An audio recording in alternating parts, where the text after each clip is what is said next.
ನಮಸ್ಕಾರ ವೀಕ್ಷಕರೇ. ಪ್ರಕೃತಿಯನ್ನ ವಿಶೇಷ ಗಮನದಿಂದ ವೀಕ್ಷಿಸ್ತಾ ಇದ್ರೆ ನಿಸರ್ಗದಲ್ಲಿ ಉಂಟಾಗುವ ಬದಲಾವಣೆಯಿಂದ ಮನಸ್ಸಿಗೆ ರೋಮಾಂಚಕಾರಿ ಅನುಭವ ಆಗುತ್ತೆ. ಹಾಗೇನೆ ಪ್ರತಿನಿತ್ಯ ನಮ್ಮ ರುಚಿ ಅಭಿರುಚಿ ಬೆಸ್ಟ್ ಅತ್ತೆ ಸೊಸೆ ಚಾಲೆಂಜ್ ಕಾರ್ಯಕ್ರಮವನ್ನ ವೀಕ್ಷಿಸ್ತಾ ಇದ್ರೆ ರುಚಿಯಾದ ಅಡುಗೆಯ ಜೊತೆಗೆ ಅತ್ತೆ ಸೊಸೆಯ ಬಾಂಧವ್ಯದ ಅರಿವಾಗುತ್ತೆ. ಇವತ್ತು ಯಾವ ಅತ್ತೆ ಸೊಸೆ ಜೋಡಿ ತಮ್ಮ ಕೈ ಚಳಕನ ತೋರ್ಸೋಕೆ ನಮ್ಮ ಅಡುಗೆ ಮನೆಗೆ ಬರ್ತಿದ್ದಾರೆ ಅಂತ ತಿಳ್ಕೊಬೇಕಲ್ವಾ? ಹಾಗಿದ್ರೆ ತಡ ಮಾಡದೆ ಕಾರ್ಯಕ್ರಮವನ್ನ ಆರಂಭಿಸೋಣ. ಹರಟೆ.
ಅಡಿಗೆನಾ ಯಾವ ಮಕ್ಕಳು ಬಂದ್ರು ಅಷ್ಟೇ, ನಾನು ಅಡಿಗೆ ಮನೆ ಮಾತ್ರ ಬಿಟ್ಕೊಟ್ಟಿಲ್ಲ. ಓಹೋ, ಏನ್ ಸಂಧ್ಯಾ ಇದು? ಅವ್ರು ಇರೋ ಅಷ್ಟು ದಿವಸ ಇದ್ಬಿಡ್ಲಿ, ಆಮೇಲೆ ಇದ್ದಿದ್ದು ಅವ್ರಿಗೆ ಅಡಿಗೆ ಮನೆ ಕಟ್ಕೊಳ್ಳೋದು ಅಂತ ಅವ್ರಿಗೆ ಬಿಟ್ಟಿಲ್ಲ. ಓಕೆ, ಅಂದ್ರೆ ಅವ್ರ ಉದ್ದೇಶ ಚೆನ್ನಾಗಿದೆ. ಸೊಸೆ ಆರಾಮಾಗಿರ್ಲಿ, ಮಕ್ಕಳು ಚಿಕ್ಕವರು, ನಾನ್ ಮಾಡೋಣ ಅಂತೇಳಿ. ನನ್ನ ಮಗಳದಿರು ಬಂದ್ರು ಅಷ್ಟೇ, ಅಳಿಯ ಯಾರು ಬಂದ್ರು ಅಷ್ಟೇ, ಅಡಿಗೆ ಮನೆ ಕೆಲಸ ನಂದು, ಮೇಲುಸ್ತುವಾರಿ ಎಲ್ಲ ಅವರು. ಹೌದಾ, ವೆರಿ ಗುಡ್. ನಿಮ್ಗೆ ಎಷ್ಟು ಜನ ಸೊಸೆಯರಿದ್ದಾರೆ? ಮಗಳು ಸೊಸೆ ಒಬ್ಳು. ಓಕೆ, 3 ಜನ ಹೆಣ್ಮಕ್ಳು, ಒಬ್ರೇ ಮಗ ಅನ್ಸುತ್ತೆ. ಒಬ್ಬನೇ ಮಗ, 3 ಹೆಣ್ಮಕ್ಳು. ಎಲ್ರಿಗೂ ಮದ್ವೆ ಆಗಿದೆ. ಇವಳೆ ಚಿಕ್ಕ ಮಗನ ಸೊಸೆ, ಮಗ ಚಿಕ್ಕವನು, ಸೊಸೆನು ಚಿಕ್ಕ. ಮುದ್ದಿನ ಸೊಸೆ.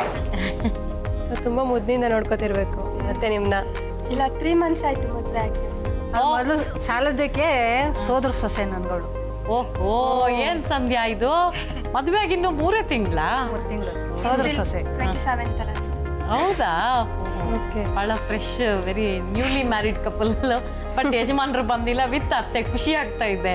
ಸೊ ಇನ್ನೂ ಅರ್ಥ ಮಾಡ್ಕೊಳಕ್ಕೆ, ವಿಚಾರಗಳೆಲ್ಲ ವಿನಿಮಯ ಮಾಡ್ಕೊಳಕ್ ಸಾಕಷ್ಟು ಟೈಮ್ ಇದೆ. ಇಲ್ಲ ಸೋದರ ಸೊಸೆ ಅಲ್ವಾ, ಸೊ ಮೊದಲಿಂದ ಗೊತ್ತು. ತಮ್ಮನ ಮಗಳೇನೆ. ಓಕೆ.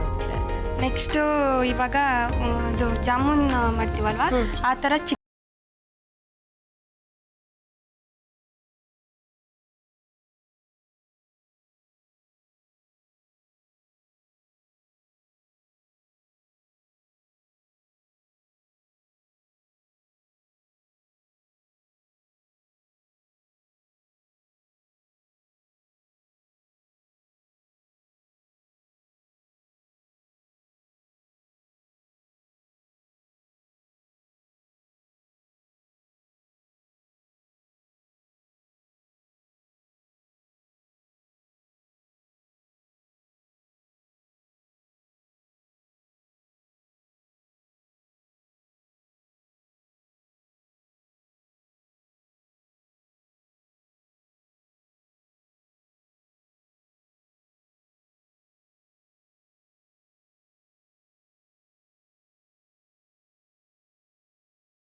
ನೆನಪಿದೆಯಾ ಅಂದ್ರೆ ಆಕ್ಚುಲಿ ಏನಾಯ್ತು ಗೊತ್ತಾ, ನನ್ನ ಅಜ್ಜ ಕಾಂಗ್ರೆಸ್ ಪಕ್ಷದಲ್ಲಿ ಬಹಳ ಆಕ್ಟಿವ್ ಆಗಿದ್ರು. ಆಗ ಇಂದಿರಾ ಗಾಂಧಿ ಅವರು ಪ್ರೈಮ್ ಮಿನಿಸ್ಟರ್ ಆಗಿದ್ರು. ಸೊ ಅವರು ನಂದು ಮೇಗರವಳ್ಳಿ ಅಂತ ಶಿವಮೊಗ್ಗ ಜಿಲ್ಲೆ ಊರು, ನನ್ನ ಹಳ್ಳಿಗೆ ಬಂದಿದ್ರು ಅವರು. ಸೊ ಇಂದಿರಾ ಗಾಂಧಿ ಬಂದಂತ ಅಕೇಶನ್ ಅಲ್ಲಿ ನಮ್ಮ ಅಜ್ಜ ಕಾಂಗ್ರೆಸ್ ಅಲ್ಲಿ ಆಕ್ಟಿವ್ ಇದ್ರಿಂದ ಅವರು ಸ್ಟೇಜ್ ಹತ್ರ ಇದ್ರು. ಅವ್ರೊಟ್ಟಿಗೆ ಅಲ್ಲಿ ಓಡಾಡ್ತಿದ್ದವಳು ಮೈಕ್ ನೋಡಿದ ತಕ್ಷಣ ಸೀದಾ ಸ್ಟೇಜ್ ಹತ್ತಿ ಮೈಕ್ ತಗೊಂಡು ಎಲ್ಲರೂ ಇಂದಿರಾ ಗಾಂಧಿಗೆ ಓಟ್ ಕೊಡಿ ಅಂತ ಭಾಷಣ ಮಾಡಿದ್ದು. ಅದರ ಅರ್ಥ ಕೂಡ ನಂಗೆ ಗೊತ್ತಿಲ್ಲ ಏನು ಅಂತ, ಒಟ್ಟಾರೆ ಭಾಷಣ ಮಾಡಿದ್ದು. ಸೊ ಅದೇ ನನ್ನ ಮೊದಲನೇ ಭಾಷಣ. ಅದಾದ್ಮೇಲೆ ಏನಾಯ್ತು, ಸ್ಕೂಲು ಕಾಲೇಜಲ್ಲೆಲ್ಲ ಎನ್ಕರೇಜ್ ಮಾಡಕ್ ಶುರು ಮಾಡಿದ್ರು. ಹಾಗೆ ಎಲ್ಲಿ ಹೋದ್ರು ಪ್ರೈಸ್ ಗೆದ್ಕೊಂಡ್ ಬರ್ತಾ ಇದ್ದೆ. ಅದೇ ಒಂದು ಹವ್ಯಾಸ ಆಗೋಯ್ತು ಅಷ್ಟೇ. ಅಷ್ಟು ಚಿಕ್ಕ ಮಗು ಆಗಿದ್ದಾಗಲೇ ನಿಮ್ಗೆ ಸ್ಟೇಜ್ ಫಿಯರ್ ಇರಲಿಲ್ಲ? ಸ್ಟೇಜ್ ಫಿಯರ್ ಇರ್ಲಿಲ್ಲ, ಮತ್ತೆ ಮೈಕ್ ಅಂದ್ರೆ ಒಂದು ಸ್ಪೆಷಲ್ ಆಕರ್ಷಣೆ ಇತ್ತು, ತುಂಬಾ ಇಷ್ಟ.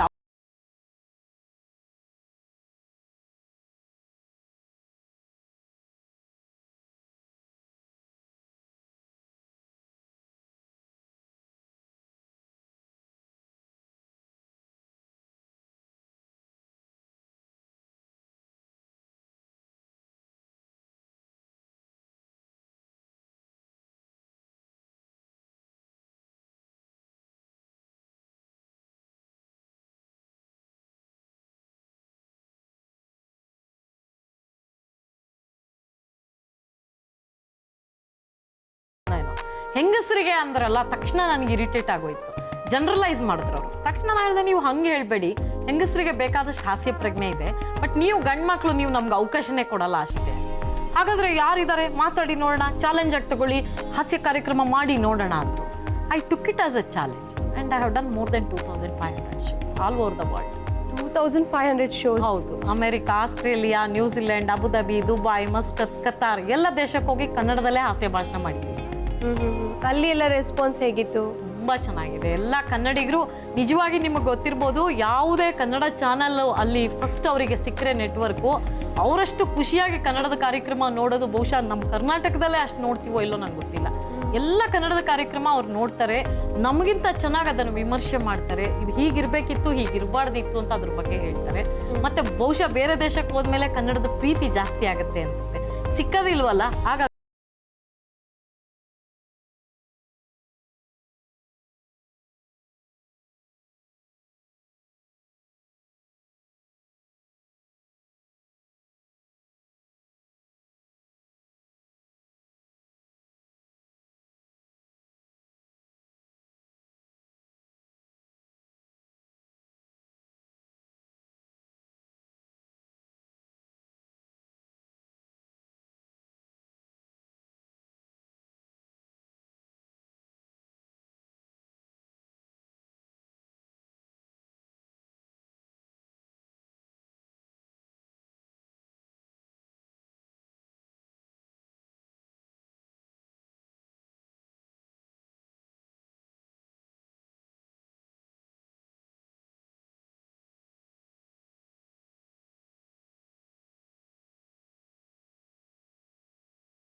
ಸುವರ್ಣಗಡ್ಡೆ ನಾನು ತಿಂದಿಲ್ಲ.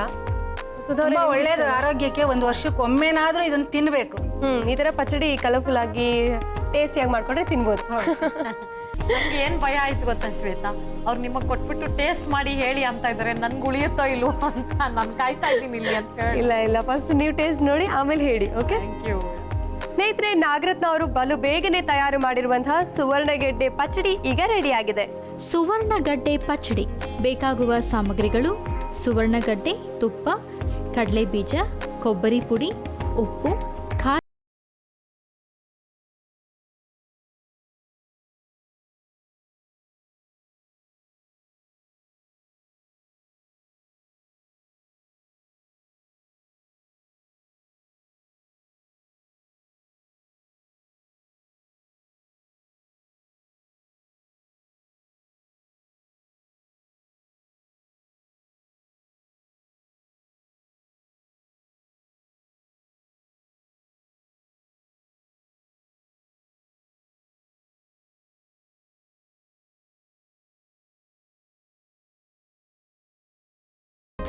ಸುವರ್ಣಗಡ್ಡೆ ಪಚಡಿ ಮಾಡೋದು ಹೇಗೆ ಅಂತ ನೀವೆಲ್ಲರೂ ಕಲ್ತ್ಕೊಂಡ್ರಿ ಅಲ್ವಾ? ಈಗ ಮತ್ತೊಂದು ಟಿಪ್ ಹೇಳುವಂತ ಸಮಯ. ಗರ್ಭಿಣಿ ಸ್ತ್ರೀಯರು ಮೈಕ್ರೋವೇವ್ ಓವನ್ಗಳನ್ನು ಉಪಯೋಗಿಸುವಾಗ 1 ಅಡಿ ದೂರ ನಿಂತು ಉಪಯೋಗಿಸಬೇಕು. ಮೈಕ್ರೋವೇವ್ ಓವನ್ಗಳನ್ನು ಉಪಯೋಗಿಸದೇ ಇದ್ರೇನೆ ಒಳ್ಳೇದು. ಯಾಕೆಂದ್ರೆ ಈ ಮೈಕ್ರೋವೇವ್ ತರಂಗಗಳಿಂದ ಗರ್ಭಪಾತ ಆಗುವಂತ ಸಂಭವ ಇರುತ್ತೆ. ಅದರಿಂದ ಯಾರು ಉಪಯೋಗಿಸಬೇಡಿ. ಈಗ ನೋಡೋಣ ಅತ್ತೆ ಸೊಸೆ ಜೋಡಿ ಯಾವ ರೆಸಿಪಿನ ತಯಾರು ಮಾಡ್ತಿದ್ದಾರೆ, ಅದು ಎಷ್ಟು ರುಚಿಯಾಗಿರುತ್ತೆ. ಸುಧಾ ಅವರಿಂದ ಕಾಂಪ್ಲಿಮೆಂಟ್ಸ್ ತಗೋತಾರ ಅಂತ ಬನ್ನಿ. ಹಸಿ ಬಟಾಣಿ ಕಾಳಿನ ಸಿಪ್ಪೆ ತೆಗೆದು ಆ ಸಿಪ್ಪೆ ಬಟಾಣಿ ಕಾಳಿನ ಸಿಪ್ಪೆ ಸೂಪ್ ಮಾಡಿ ತೋರಿಸ್ತೀವಿ. ಓಕೆ, ಬಟಾಣಿ ಕಾಳಿನ ಸಿಪ್ಪೆ ಉಪಯೋಗಿಸಿ ಸೂಪ್ ಮಾಡ್ತಿದ್ರ. ಬೇಕಾಗಿರುವ ಸಾಮಗ್ರಿಗಳು: ಬಟಾಣಿ ಸಿಪ್ಪೆ,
ಸ್ವಲ್ಪ ವಾಟರ್ನ ಮಿಕ್ಸ್ ಮಾಡ್ಕೊಬೇಕು. ಅಮ್ಮ ನಿಮ್ಗೆ ಏನನ್ಸುತ್ತೆ, ಸೊಸೆ ಕೆಲ್ಸಕ್ಕೆ ಹೋಗ್ತಾರಲ್ವಾ, ಹಾಗಾಗಿ ತುಂಬಾ ಏನ್ ಟೈಮ್ ಇರಲ್ಲ ಅವ್ರಿಗೆ ಅಡಿಗೆಗಳ ನಾನು ಕೆಲ್ಸಕ್ಕೆ ಹೋಗ್ತೀನಿ 8:30 ಹೊತ್ತಿಗೆ ನಾವಿಬ್ಬರು ಎಲ್ಲ ರೆಡಿ ಆಗೋದು. ನೀವು ವರ್ಕಿಂಗಾ? Very good. ನಾನು 8:30 ಹೋದ್ರೆ ಸಂಜೆ 7 ಗಂಟೆ 7:30 ಆಗುತ್ತೆ ಮನೆಗೆ ಹೋಗ್ಬೇಕು. ಅವಳು ಬರೋ ಅಷ್ಟರಲ್ಲಿ 7:30 ಆಗುತ್ತೆ. ಸೊ ಇಬ್ಬರದು ಟೈಮು ಬಟ್ ಬಂದ್ಮೇಲೆ ಸಾಕಾಗಿದೆಯಪ್ಪ, ಇವತ್ತು ನಾನು ಸೊಸೆನೇ ಮಾಡ್ಲಿ, ನಾ ಆರಾಮಾಗಿರ್ಬೇಕು ಅಂತ ಅವಳಿಗೆ ಅನಿಸ್ಬೋದು. ಆ್ಯಕ್ಚುಲಿ ನಾನು ಯೋಗ ಟೀಚರ್ ಆಗಿರೋದ್ರೆ ನಂಗೇನು ಅನ್ಸಲ್ಲ. ಓ ಗುಡ್, ನೀವು ಯೋಗ ಹೇಳ್ಕೊಡೋದ್ರಿಂದ ಮೋಸ್ಟ್ಲಿ ಇಷ್ಟೊಂದು ಆಕ್ಟಿವ್ ಆಗಿದ್ದೀರಾ ಅಂತ.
ಚೆನ್ನಾಗಿದೆ ಶ್ವೇತಾ. ಹ್ಮ್ ಗ್ಯಾರಂಟಿ ಶ್ವೇತಂಗೂ ಇದು ಬಹಳ ಇಷ್ಟ ಆಗುತ್ತೆ. ಆಕ್ಚುಲಿ ಅವ್ರ ಬಟರ್ ಬಿಸ್ಕೆಟ್ ಅಂತ ಹೇಳಿದಾಗ್ಲೇ ನನ್ಗೆ ಇಷ್ಟ ಆಯ್ತು. ಬಟ್ ಮನೇಲಿ ಹೇಗ್ ಮಾಡ್ಬೋದು? ಸಾಮಾನ್ಯ ನಾವು ಬೇಕರಿಯಿಂದ ತಗೊಂಡ್ ಬಂದ್ಬಿಟ್ಟು ತಿನ್ಬಿಡ್ತೇವೆ ಬೇಕು ಅಂತಂದ್ರೆ, ಬಟ್ ಮನೇಲಿ ಮಾಡೋದು ಇಷ್ಟು ಸುಲಭ ಅಂತ ಇವಾಗಲೇ ಗೊತ್ತಾಗಿದ್ದಲ್ಲ. ಆಯ್ತು, ತುಂಬಾ ಚೆನ್ನಾಗಿದೆ, ನಿಜವಾಗಿ ಬಹಳ ಚೆನ್ನಾಗಿದೆ. ಮತ್ತೆ ತುಂಬಾ ಕ್ರಿಸ್ಪಿಯಾಗೂ ಕೂಡ ಇದೆ. ಈ ಕೊಬ್ಬರಿ ಬಿಸ್ಕೆಟ್ ಅಂತ ನಾವೇನ್ ತಿಂತೀವಲ್ಲ ಆ ತರನೇ ಕ್ರಿಸ್ಪಿ ಆಗಿದೆ, ಆದ್ರೆ ಆ ಬಟರ್ ಫ್ಲೇವರ್ ಹಾಗೇ ಇದೆ. ತರ ಬೆಣ್ಣೆ ಬಾಯೊಳಗೆ ಹಾಗೇ ಕರಗ್ತಾ ಇದೆ. ಸೊ ಬೆಣ್ಣೆ ಚೆನ್ನಾಗಿ ಹಚ್ಚುತ್ತಾರೆ ನಿಮ್ ಸೊಸೆ. ಐಟಮ್ಸ್ ಅಂತೂ ರುಚಿ ಆಯ್ತು. ನಿಮ್ಮ ಕೋಆರ್ಡಿನೇಷನ್ ಮಾಡುವಾಗೆಲ್ಲ ನಾನು ಗಮನಿಸ್ತಾ ಇದ್ದೆ.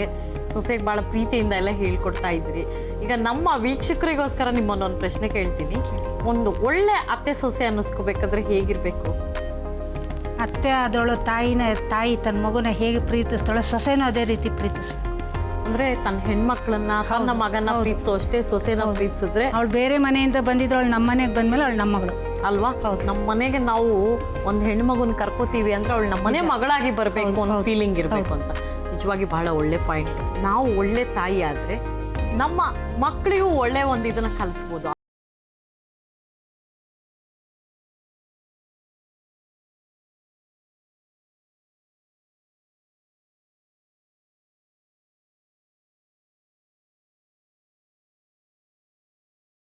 Thank you.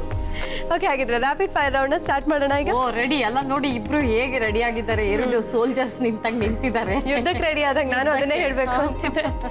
ಅದ್ರ ಪ್ರೀತಿಯ ಯುದ್ಧ ಇದು. ಹೌದು, ಶುರು ಮಾಡೋಣ. ಓ ಎಸ್, ರೆಡಿ.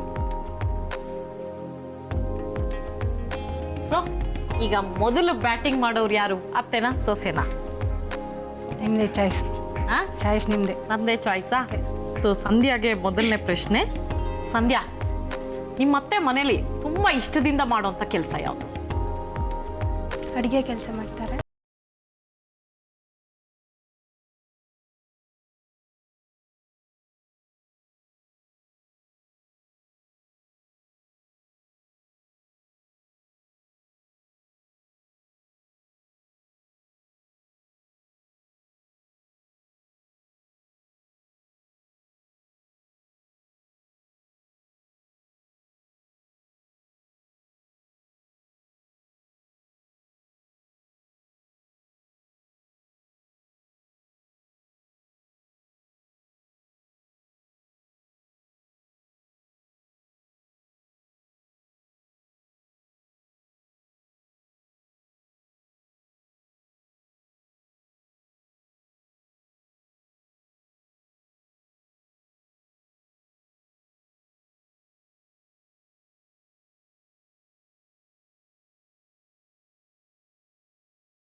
ಸರಿಗಮಪ ಲಿಟ್ಲ್ ಚಾಂಪ್ಸ್ ಅಂತ ಬರ್ದಿದ್ದಾರೆ. ಅಲ್ಲಿಗೆ ನಿಮ್ಮ ಉತ್ತರ ಸರಿಯಾಗಿದೆ. Okay, congratulations. ಕೊನೆ ಪ್ರಶ್ನೆ, ನಿಮ್ ಸೊಸೆ ಯಾವ ಫ್ಲೇವರ್ ಕೇಕ್ನ ಬಹಳ ಇಷ್ಟಪಡ್ತಾರೆ? ಚಾಕ್ಲೇಟ್ ಕಲರ್ ಇರುತ್ತಲ್ಲ ಆ ಥರದ್ದು. ಅಂದ್ರೆ ಚಾಕ್ಲೇಟ್ ಫ್ಲೇವರ್ ಇರುತ್ತೆ, ಚಾಕ್ಲೇಟ್ ಕಲರ್ ಫ್ಲೇವರ್ ಇರುತ್ತೆ, ಗೊತ್ತಿಲ್ಲ, ಕಲರ್ ಗೊತ್ತು. ಆ ಕಲರ್ದು ಇಷ್ಟ ಅಂತ ಹೇಳ್ತೀರಾ? ಹೌದು. ಓಕೆ, ನೋಡೋಣ ಅವ್ರೇನ್ ಬರ್ತಿದ್ದಾರೆ. ಓಹೋ, ಇಲ್ಲ, ಅವರು ವೆನಿಲಾ ಅಂತ ಅದ್ರ ಬರೀತಾರೆ. ಹೆಸರು ಗೊತ್ತಿಲ್ಲ, ಒಟ್ನ ಕಲರ್ ಅದಿರುತ್ತೆ, ಅದ್ ನೋಡಿದೀನಿ. ಇಲ್ಲ, ವೆನಿಲಾ ತಿಂತಾ ಇದ್ದೀನಿ. ಬೆಳ್ಳಿಗೆ ಇರುತ್ತೆ, ಹಾಫ್ ವೈಟ್ ಕಲರ್ ಇರುತ್ತೆ. ಪರವಾಗಿಲ್ಲ, ಮೋಸ್ಟ್ಲಿ ನಿಮ್ ಜೊತೆ ಹೋಗಿ ತಿಂದಿಲ್ಲ, ಅವ್ರು ಹಾಗೆ ತಿಂದ್ಬಿಟ್ಟಿದ್ದಾರೆ ನಿಮ್ಮನ್ ಬಿಟ್ಟು ಕೇಕ್. ಅದಕ್ಕೆ ನಿಮ್ಗೆ ತಿನ್ಲಿ ಗೊತ್ತಿಲ್ಲ ಬಿಡಿ. ಯಾವ ಕಲರ್ ಅಂತ. ಅವ್ರು ತಿನ್ನೋ ವಯಸ್ಸಲ್ಲಿ ತಿನ್ಬೇಕದು. ಆದ್ರೆ ನಿಮ್ಮ ಪಾರ್ಟಿಸಿಪೇಷನ್ ಚೆನ್ನಾಗಿತ್ತು. ಈ ಸ್ಪಿರಿಟ್ ಇದೆಯಲ್ಲ, ಇದು ತುಂಬಾ ಖುಷಿ ಕೊಡುತ್ತೆ. ಅತ್ತೆ ಸೊಸೆರ್ ಅಂದ್ರೆ ಒಂಥರ ಬ್ರ್ಯಾಂಡ್ ಮಾಡ್ಬಿಡ್ತಾರೆ. ಅವ್ರು ಇರೋದೇ ಜಗಳ ಆಡಕ್ಕೆ.